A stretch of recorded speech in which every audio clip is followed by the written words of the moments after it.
Hi everyone, I'm Sofia, brand manager here at Slitherine. I'm really excited to be here because this is the very first time we are going to take a full dive into RuneQuest Warlords. Today we are prepared a rich program to give you an exclusive look at our game, from its origins to inspiration to its unique features and gameplay. Precisely because RuneQuest is an RPG at its core, we believe our goal is creating a turn-based strategy game set in the RuneQuest universe, and we want to translate the core values of the original IP into a tactical experience. Turn-based strategy lets us embrace all of that, giving players the chance to command hero, lead armies, harness the power of the runes, and shape the fate of Glorantha, not just as adventurers, but as warlords. Today I'm thrilled to be joined by Alberto Casolini, Business Development Manager, and Mark Hardisty, Senior Producer of RuneQuest Warlords. Before going into the gameplay, we want to do a step back and talk about RuneQuest and why it's so special. So Alberto, do you want to start? Yes, well, thank you. I'm really happy to be here and discuss the game today. I really love it. When we first started to talk with Chaosium and talk about the possibility of doing a strategy game set in this universe, we were all enthusiastic about the idea. I mean, RuneQuest is such a beloved IP, such a beloved role-playing game. It's one of the most iconic role-playing games ever made. It was originally made by Greg Stafford in the late 70s, more precisely in 78. Part of the golden era of tabletop role-playing. RuneQuest is a system of rules which can be applied to many different settings, and for RuneQuest Warlords we've chosen probably what is the most iconic setting associated with RuneQuest, which is the world of Glorantha. Glorantha is a rich and vibrant world with a unique aesthetics, very much inspired by our own world's Bronze Age. It's a world where reality and fantasy mix up all the time. It's very much inspired by some elements of real history, but of course it's a completely fantasy setting. And it's very much inspired, of course, by ancient mythology. It's a world where runic magic and gods have a central role, and of course, yeah. Lots of creatures and fantastic creatures and different races. That's what makes RuneQuest and Glorantha special in my eyes. So yeah, we're super happy to be working with Chaosium, which by the way have such a huge experience in role-playing games. They also have the Call of Cthulhu license, and we're thrilled at the opportunity of shaping up the world of Glorantha in a strategy game.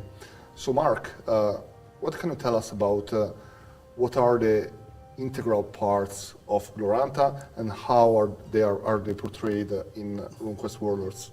Yeah, the vision for RuneQuest Warlords can be sort of split into three.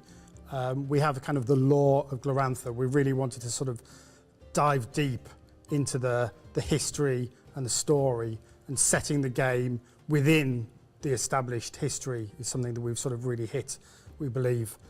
We also have a kind of runic magic that we're sort of bringing from the history of RuneQuest 2. So all the abilities, all the upgrades are sort of tied closely with sort of runic imagery and the runes that exist there. And one of the things that we've been trying is the narrative drive is looking at the kind of the heroism that we get from the world of Glorantha, from RuneQuest as well. Our protagonist, Halgrim, he's a tribal leader. It's a struggle that he's going through, and he is there for his tribe, fighting against other tribes as well. The whole game is built on our battle sector engine, which we've updated to be more melee focused, but it allows us to really kind of have a very good foundation of turn-based strategy that allows us to have really good melee, really good sort of projectiles and ranged weaponry, but allows us very good sort of magical combat to sort of be built on top of that as well. RuneQuest Warlords take us into the heart of Glorantha, a rich and complex world created by Greg Sterford. For our main campaign, we choose the region of Talastar, a land between the pressure of the Lunar Empire to the north and the incursion of the creature of chaos to the south. We have 18 missions to play through, and at the center of our campaign there is the main protagonist, Algrim Hirosword, from the faction of Talastar. He is determined to defend his homeland. His adventure begins with a brutal ambush that takes him on a journey of vengeance and justice through the lands of Dorastor. The first faction we want to introduce are the Children of the Storm, the main playable faction of the campaign and the beating heart of Talastar. They descend from the Orlanthi people, follower the god of Orlanth.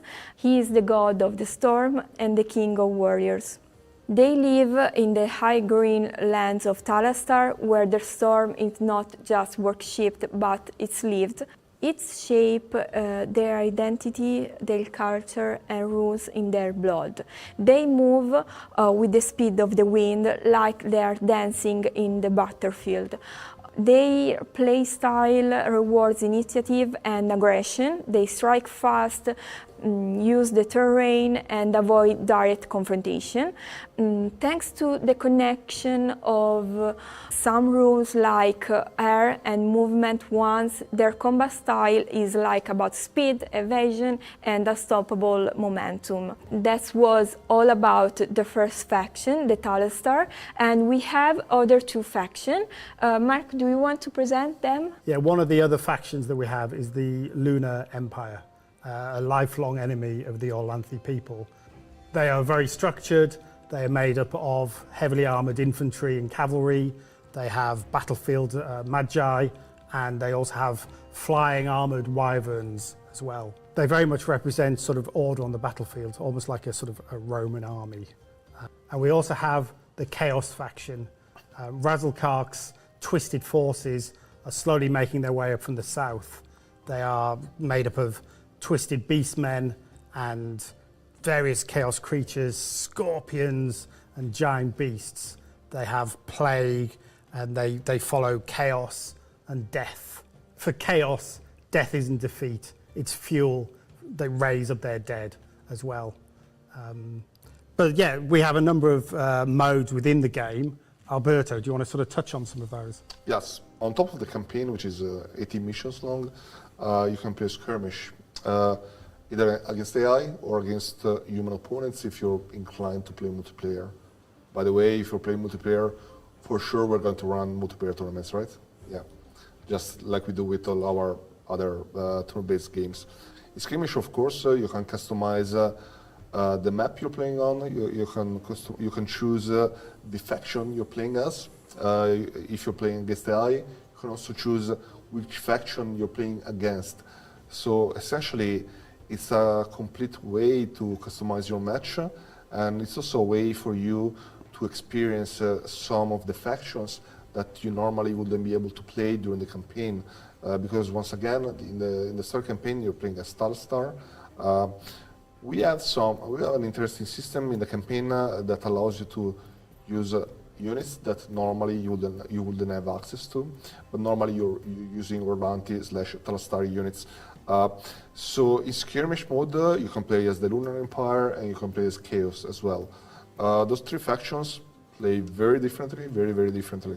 So for instance, Talastar is very much a hit and run kind of faction, in the sense that they hit hard, they can be very aggressive, but they also very mobile, very agile. They favor movement, and that's also why they're so fun to play in the story campaign. By the way, this also reflects their tribal nature, because they're used to ambushes, they're used to guerrilla warfare, you know. Then you have the Lunar Empire. The Lunar Empire is very structured, very ordered. They fight in these monolithic formations.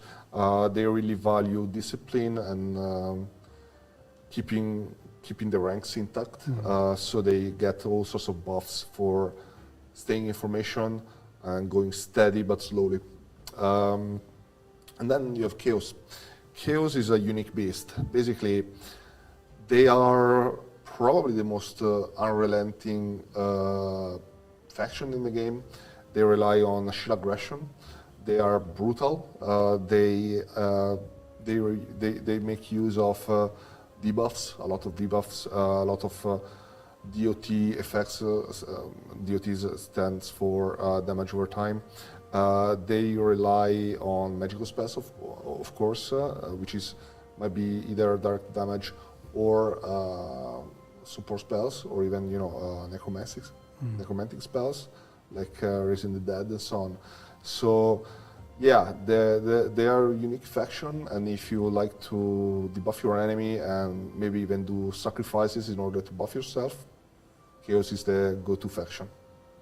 Yeah, and another thing is like since it's a turn-based strategy game, I think the battlefield is like a core element where you have to plan carefully how to place and positioning the units. I think one of the main key features is the zone of control. That's right, yeah. Mark, if you want to say something about it. Yeah, so every unit has a zone of control on the battlefield. So you have the cells around you, to the forwards and your flank, you have control of there.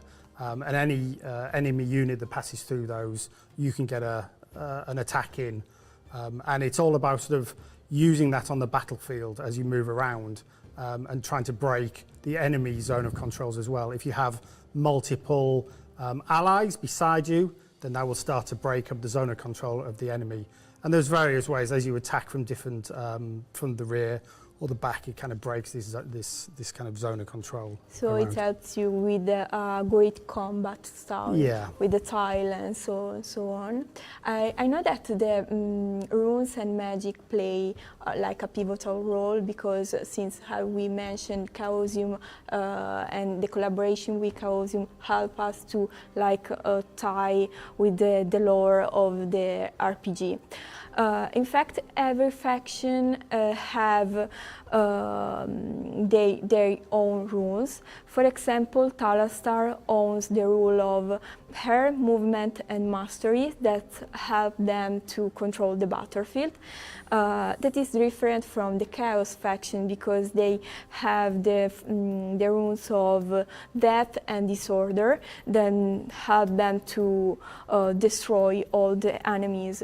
Finally, the Lunar Empire faction has the rules of fire, moon and mastery.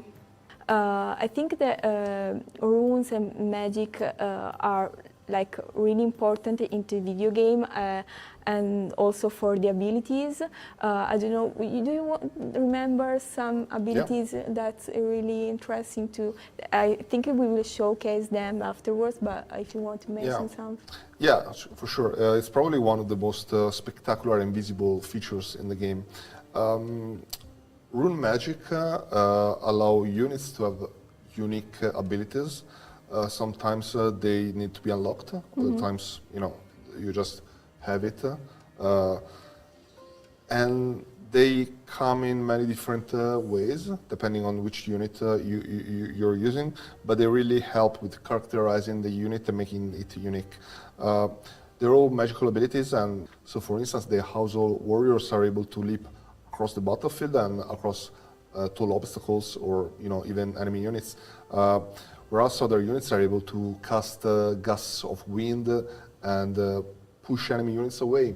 Or for instance, there are healing units that can use magic in order to heal either themselves or other units. There are dark damage spells, for instance. You can debuff enemies, you can buff yourself, you can even, as Mark was mentioning, for instance, the Chaos faction is able to perform necromancy. They're able to take corpses, make them rise again, and fight once again for the glory of Dorastor and Chaos. So there's really many things that you can do through runic magic and runic abilities. And basically, each and every single unit in the game can do something really special and really cool. And we're very proud of how cool these abilities are. Is now a time where we should actually sort of show the game I off? think so. I mean, I guess that if there's anything else to say, we can say so during the gameplay, right? Yeah. Yeah. So our friend Edmund is playing mission 4 of the campaign. So I think we could probably take a look at that now. Yeah. Okay, we are showcasing the fourth mission from the campaign. Mark, can you tell us where we are located in the campaign, what we are seeing? This is like a brief introduction to the mission, but yeah, describe like the scenario, some interesting things. Yeah, sure. So this is mission 4 in the campaign.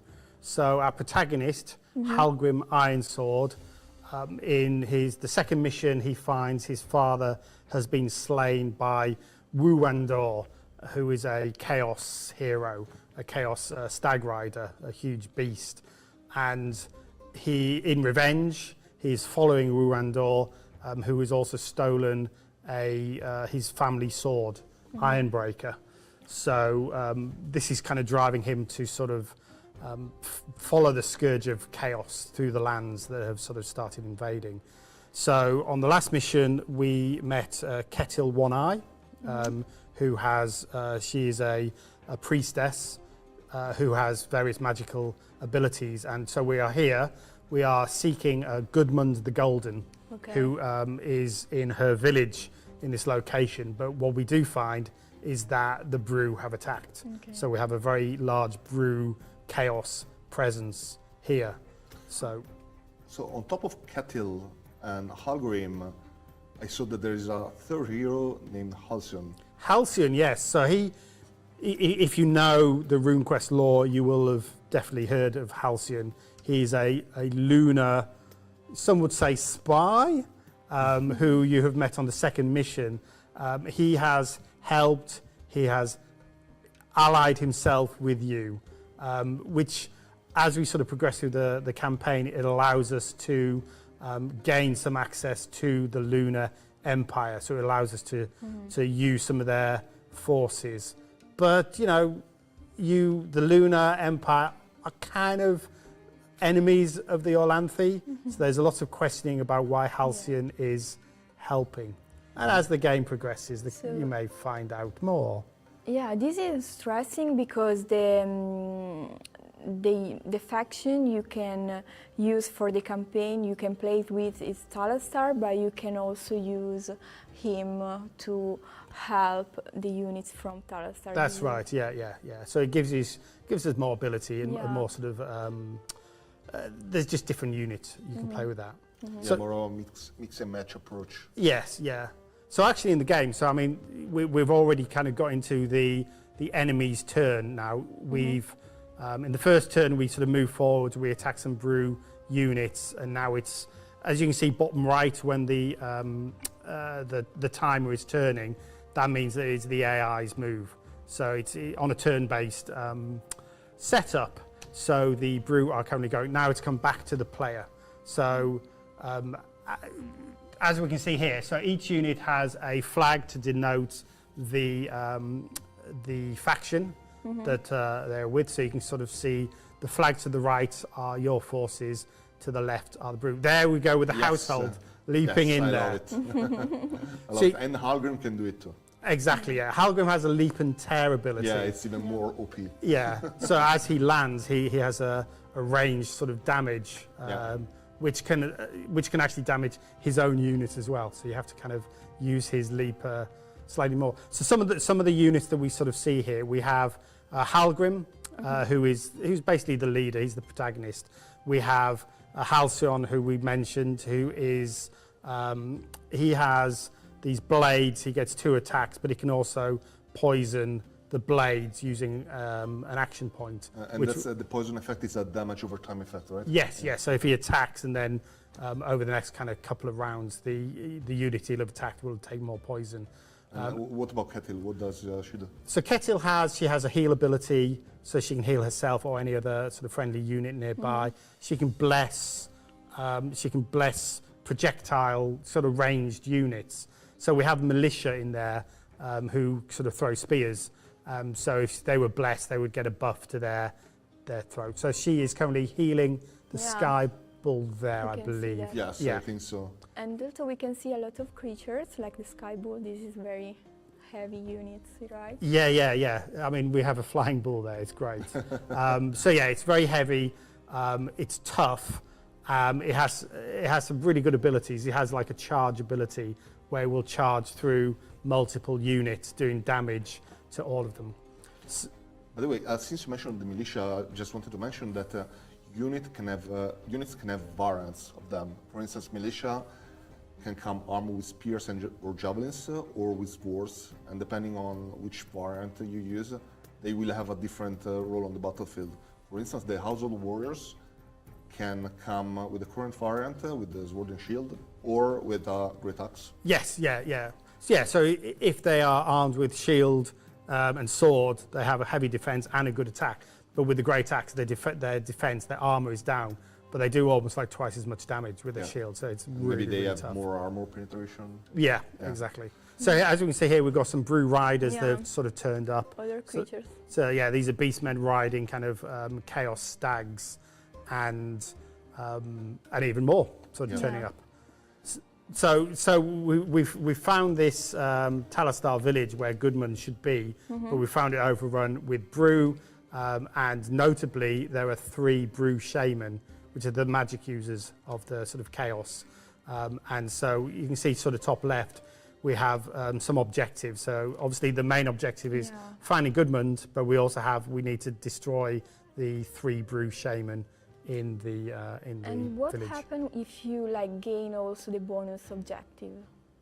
Oh yes, so each objective. So as you progress through the campaign, you get fame tokens, which then between missions there is army and hero kind of customization and upgrading and management. So if you succeed with all the bonus objectives, you get even more of these fame tokens that can be used to upgrade your heroes. So for example, on this one, you might end up with 7 fame tokens, and then you can spend that on either Halgrim, Ketil, or Halcyon, sort of upgrading their, gaining new abilities or upgrading. It's things like, it could be 20% to health, or it could be like the leap that we've seen with the households is an ability that Halgrim gains that also goes to households as well. So it's some of it is ability, some of it is sort of buffing up statistics on your units as well. Yeah, speaking of this, this system also applies to the normal units in a kind of a different way, in the sense that as a player playing through the campaign, you will carry over your troops from one mission to the next. Units do gain experience. Yes. They level up. Yeah. They get stronger. So of course, as a player, you're always faced with the decision of whether or not it might be a good time to sacrifice your units, or to conserve them and fight another day. Because losing a low-level militia is one thing, losing a high-level elite unit is another. Yeah. So you might want to think twice about that. Yeah. We have a system in the game, so obviously we have hero characters that if you lose, if Halgrim, who is your protagonist, if he dies, it's game over for that mission. Okay. But there are options, there's on difficulty levels where you can choose to have a kind of get out of jail free card. So if one of your heroes dies, there's an option to give you another chance, as in they'll be reincarnated within the game with either very little health, so you can sort of pull them out of the battle, or full health, depending on how you want to sort of play, what sort of difficulty So they have. basically you take advantage to keep your units alive. Yes, yeah. It's always useful to do that. By the way, since we mentioned zone of control earlier, it might be a good way to, it may be a good time to expand on that now, because we're seeing Edmond interacting with the zone of control kind of often. So units exert a zone of control ahead of them and to the sides of them. They don't exert a zone of control behind them. That's right. And whenever an enemy unit is passing through your zone of control, they are causing an attack of opportunity from your side, or vice versa, if the sides are reversed. Attacks of opportunity, of course, are something that tabletop role players will be super familiar with because it's taken from the tabletop role play game.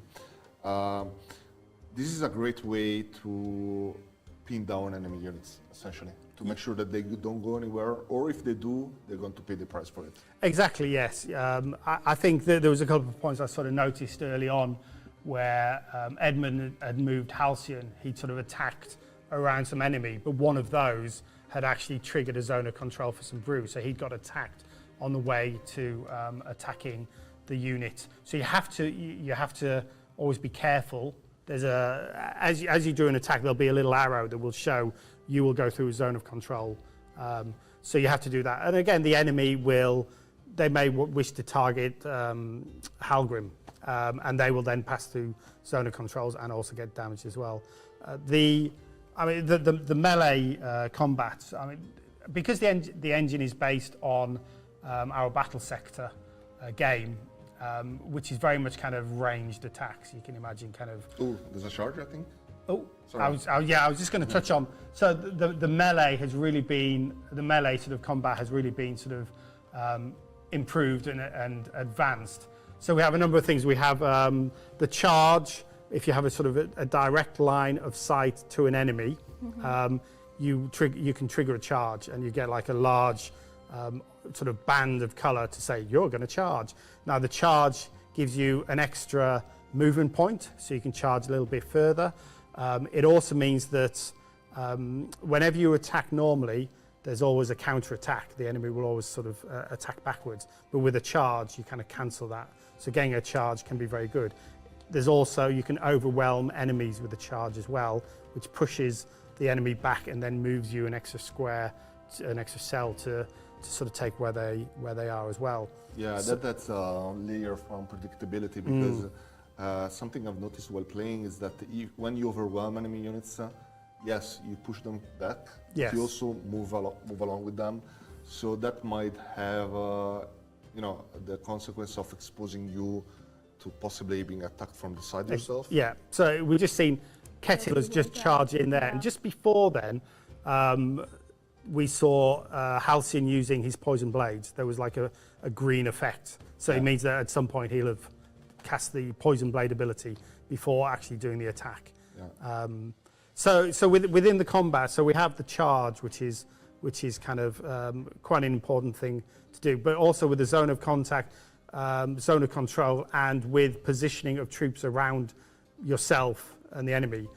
If you have sort of 3 allies together, then they will have a buff. They will have this kind of an advantage because you have allies beside you.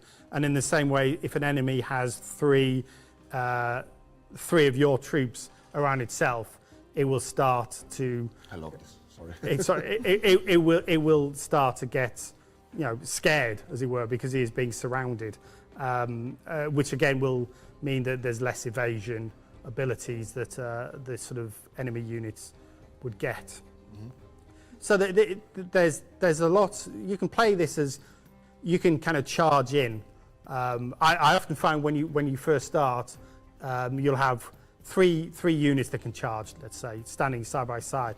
And if the first one charges in and pushes the enemy back, they're suddenly out of range for further charges. So you really have to sort of balance who's charging when, sort of what distance. You might be able to sort of do a side charge to push an enemy closer to another of your allies that can then charge in at that point as well. So it's a sort of fine balance of position and choosing the right ability and the right attack.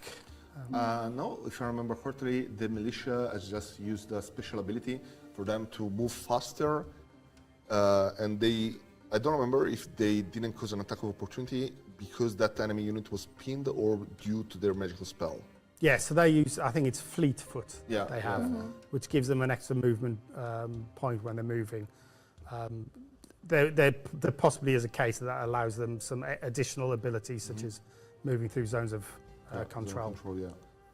I just wanted to spend a few words on the overall gameplay, in the sense that players who have played Warhammer 40k Battle Sector before will be sort of familiar with the base mechanics, but of course they've been heavily altered and changed and adapted to RuneQuest. It's a completely different game now. But still, people who have played Battle Sector before will understand what I'm talking about. Most players will be familiar with games such as XCOM, which of course is sort of like the forefather of this type of game, or at least, the most familiar example, the most popular example of this type of gameplay. I would say that RuneQuest Warlords is very, very different. And there are some, well, of course, the scale is the main thing here. The scale is completely different. You control a much larger number of units. But what really stands out and what you really notice once you start playing is that the number of entities for each unit really has a huge impact on the gameplay. Yeah, definitely. Yeah, I mean, you have hero units, which is one character, like Skybull, Halgrim, one character. You then sort of break up to threes and sort of groups of 5 or 6 characters within a unit. So we just found Goodmund. Yeah, we just found Goodmund. This is a great cutscene, I think. Yeah, and when you're attacking a unit which is multiple characters within that unit, then your damage is sort of spread amongst all of those. So attacking a single unit sort of does fare differently to when you've got multiple individuals within a unit. And things like splash damage, area effect damage, you will do it once on a single unit, but if there's 5 units in there and you do splash damage, there's splash damage on all of those. Yeah. So again, there's a sort of strategic balance there of who to attack. Yeah. So we've just met Goodmund the Golden. She's just informed the player that her son was killed by Leaf, who is another Talistar tribe leader, Leaf, son of Knud. And so we have an additional section of the campaign of this mission, which is we need to find Leaf and basically confront him, and Goodmund wants to kill him for killing her son. Goodmund is going to play with us. Goodmund has now joined your army, and she continues through the sort of subsequent missions. So, I mean, interestingly here, we've just been fighting Chaos. Yeah. Now we are moving to fighting Talistar, so fighting very similar units. So we have 2 militias that have just come out of Leaf's stronghold. We've got households leaping into the battle, who we are now going to be fighting. And beyond the sort of the ramparts and the gates that we've seen where these are coming from, we have Leaf's forces and Leaf himself that we need to go. So there's a lot of missions that we go which will start with one objective and then switch to another, because it's very narrative led. I think these like give a lot of depth to the campaign, and also another thing I really like is like how the video game is tied to the lore of Glorantha. Oh man, The story, sorry, just wanted to point out we just saw Algrim doing something really cool. Edmond chose to empower the leap ability of Algrim. Mm-hmm. So what's it called? Leap and Tear? Yeah. Leap and Tear, Leap and Tear. So it really increased the length, the distance, the range, and the damage of the ability. So you can choose to either empower a certain ability. So this is do a surge. Yeah, this is so we have a feature called Battle Rush, which is in the original game was momentum. Mm-hmm. So we have Battle Rush. So this builds up. There's a bar which you can see just on the bottom left. There's a bar beside units that builds up. As you push forwards, as you spend action points, as you fight, it will build this battle rush, which is a kind of feeling. And when that's built, when it's full, you can then empower an ability, which gives a huge buff to an ability. So that could be an attack, or as we saw with Halgrim, it was his leap and tear was was longer and did more damage, or we can surge, which gives an extra action point, which means that you get an extra attack, or you can move a little bit further, or you can cast an extra spell or an ability. So yeah, it sort of rewards pushing forwards and fighting. If you hold units back and they're just standing around chatting at the back of the battle, they're not going to build this sort of battle rush up. You'd mentioned, Sophia, about the lore. Yeah. I sort of wanted to sort of touch on that because the campaign happens within the official lore, the official story, the official history of Glorantha, and the characters that we're using. I mean, we've worked with Jeff at Chaosium, and the team have sort of worked heavily with him with the story and the characters, and this happens within the story and the history of Glorantha. The characters all exist. The sort of the politics that are occurring at the time in the game are the politics of what are happening in the correct history of Glorantha. And the team have done a great job, really kind of digging into the lore and the history and trying to get the sort of that feel across. We went into closed beta literally a few days ago, and we've invited numerous people. We have people who've played Battle Sector a lot.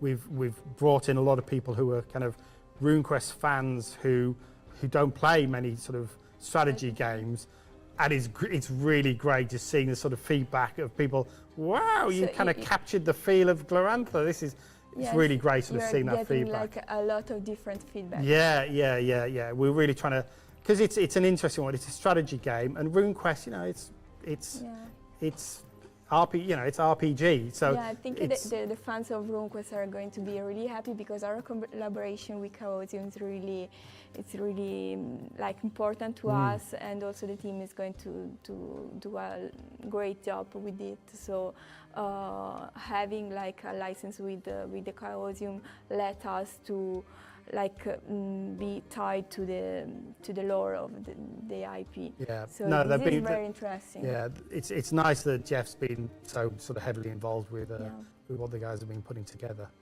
I'm looking forward to seeing what RuneQuest fans will say when they end up meeting some familiar names. Yeah, definitely. Yeah. No spoilers.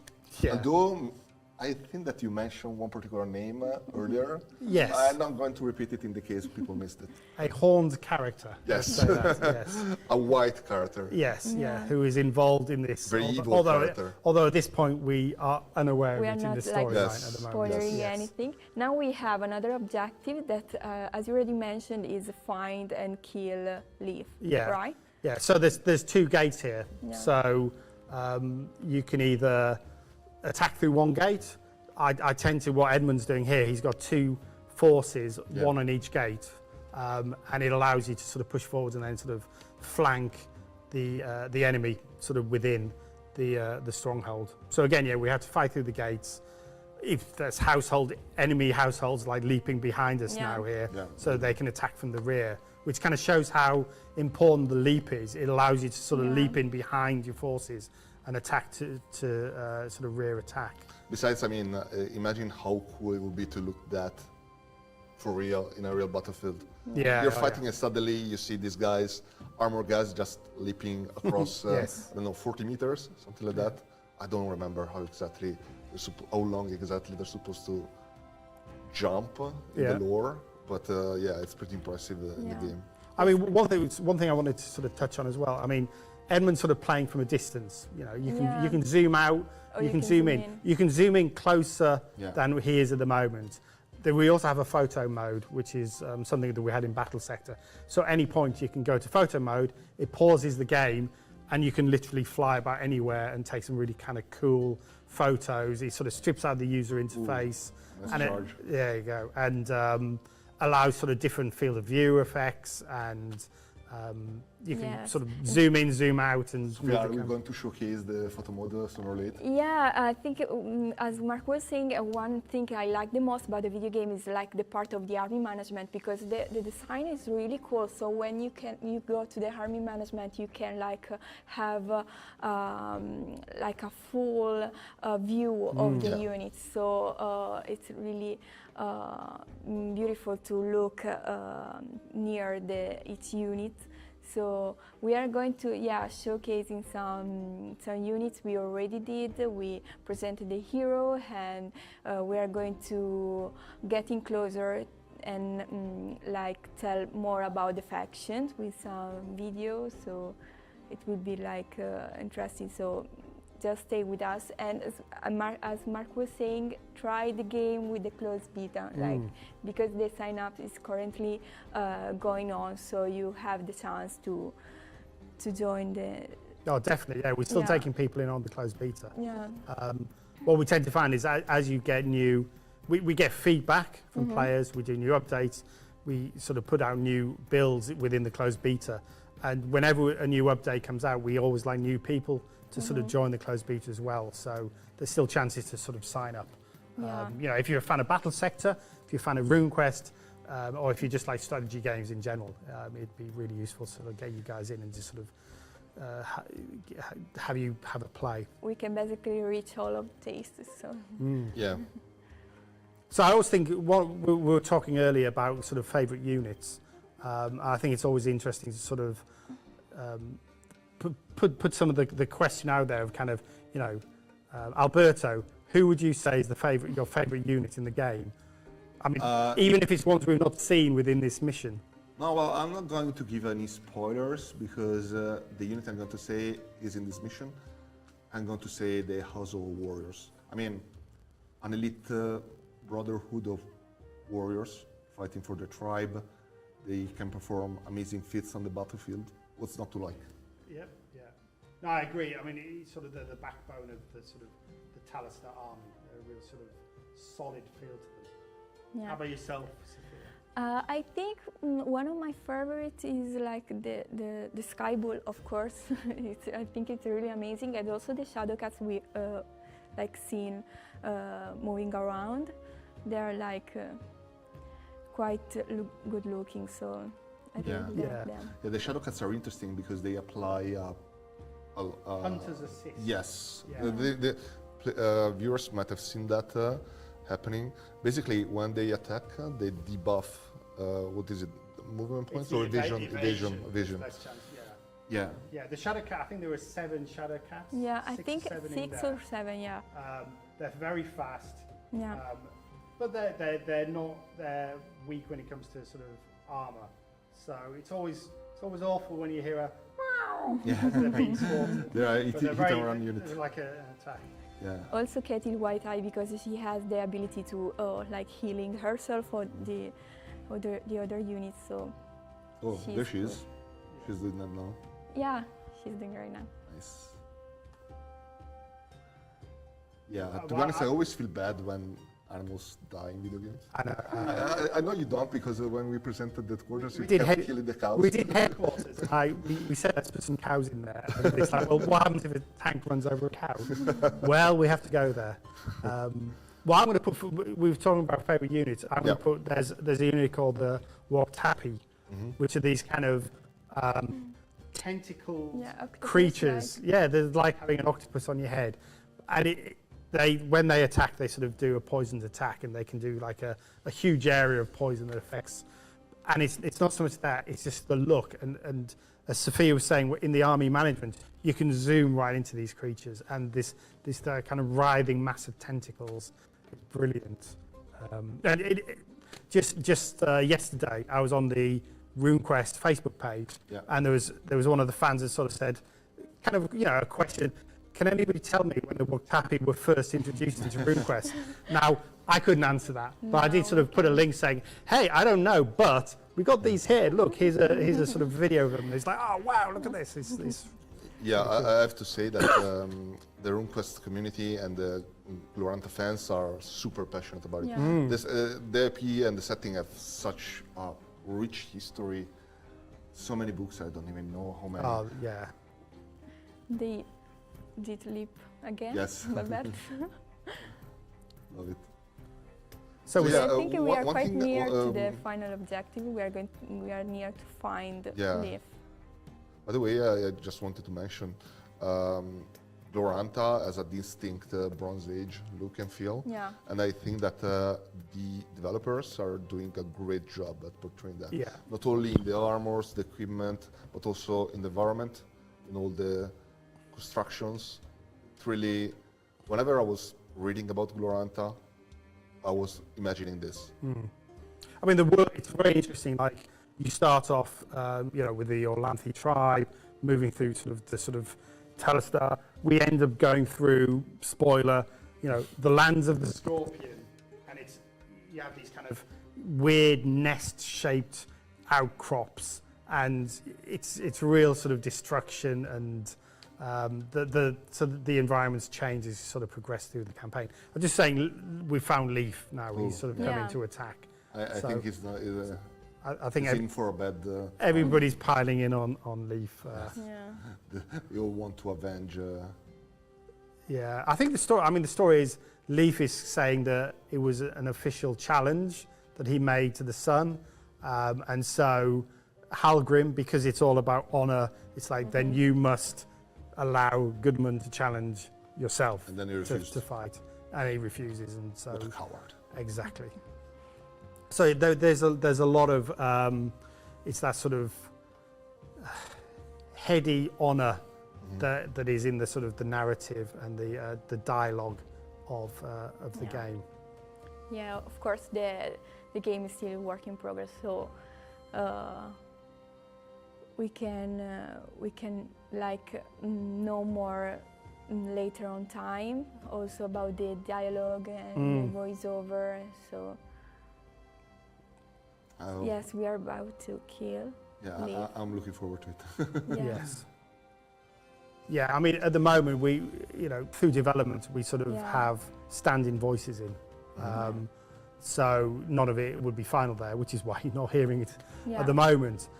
We go through a closed beta, we get feedback, and we change dialogue, and we sort of tweak about on the sort of the missions, sort of taking on player thoughts, and then at that point, we sort of record the final voiceover.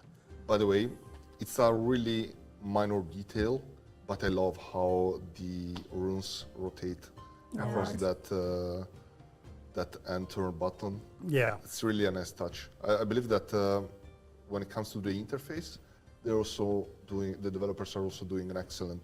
Yeah. Oh, yeah. It's It's really important to feel immersed in the the game. setting when playing a That's game great. like this. So I think we're on this mission. We're kind of in the end game sequence now. Leaf is surrounded, Okay. and I don't think he will be with us much longer. No. Yeah. He's got, he's still got over half his health there. So it's a case of, as I say, everybody pile on him. He was making a move there, went through somebody's zone of contact. So is that Gudmund that he's attacking there, or Halgrim that he's attacking? So he went to attack a hero through a household's zone of control, so it took some additional damage. Yeah, they're facing to each So we- other. Yeah, so we just need to It feels like a duel now. Yeah. By the way, I haven't tried it yet, but I'm really looking forward to trying the Chaos faction in Skirmish. Yeah. Because I think that it will be pretty interesting to Yeah. play as them. Yeah, I mean, we've only sort of touched Halgrim getting attacked from the back there, or Halcyon getting attacked from the back there. Yeah. I mean, we haven't really touched much on the sort of. I mean, we touched on the other modes, Yeah. but you can play skirmish, so you can choose customize your armies. army, choose your faction, customize your army, There we go. choose the. There you go. So And it was Leaf is there. Gudmund who dealt the There you final blow. go. Very fitting. Yeah. Yeah. So, Mark, do you want to add something? Yes, sure. We still have a closed beta running, so if you want to get an early hands-on, have a play, give us some feedback. It's early days, so it'd be great if you look on the Slitherine website. You'll be able to see the beta sign up there. And yeah, we invite you to come and have a play of the game as early as possible and give us feedback. Also, I want to do a reminder. We are joining Gen Con 2025 from the 31st of July to the 3rd of August. So if you are in Indianapolis and you want to stop by and try the game for the very first time, you can find us at the Chaosium booth. Last but not least, the game is set to be released by the end of this year, so stay tuned, join the beta and follow all the news about RuneQuest Warlords. I want to thank you again, Alberto and Mark, for being here with me. Oh, it's been great, lots of fun. It's been great actually showing the game off. Yes. It's exciting. Yeah, really exciting. So thank you everyone and have a nice day. Bye. Bye. Bye.